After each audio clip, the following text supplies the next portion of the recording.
I'm David Pekoske. I'm the Administrator of the Transportation Security Administration, or TSA. TSA is the federal agency that has responsibility for security of the transportation sector in the United States, and that transportation sector is part of our nation's critical infrastructure. Today we're releasing our Insider Threat Roadmap that really puts forth a framework for all participants in the transportation sector to address the insider threat that we know exists. Insider threat is basically the threat that's posed to a transportation system by people with inside knowledge, if you will, of the processes, procedures, and vulnerabilities of the transportation system. We know from looking at both criminal activity and security threats in our transportation system that this is an element of a threat vector that we need to address collectively.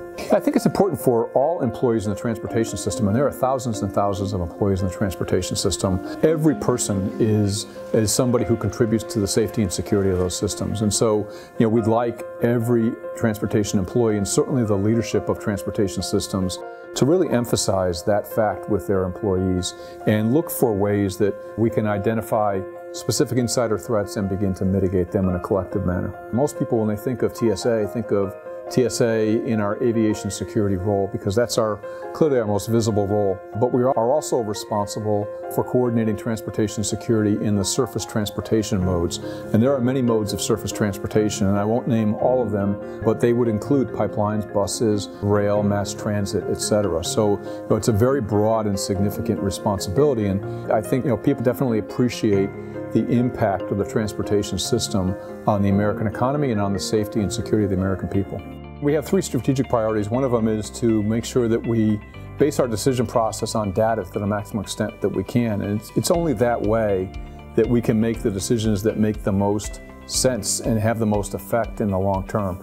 If data is not available, we'll make the best judgments we can based on what we do have available to us and find ways to get data that will help us refocus those efforts somewhat as we go along. The second priority is to advance operational capabilities to deter threats. I think every single one of us would much rather deter a threat than respond to a threat or respond to the actions of threat actors. Deterrence measures are really important to just say to folks who might want to pass inside information to somebody else, hey, here are measures are being put in place broadly across the transportation system to make it very, very hard to do this. So, it's really to deter them from even taking the action in the first place. And then thirdly, if the first two are not completely successful, you might have to respond to a threat. We're never satisfied that we're hitting 100% of the response capability that we would want to have. And so we just need to collectively work together to build that capability. And I think that's one of the fundamentals of a framework. The framework is designed so that state and local actions, industry actions, and federal government actions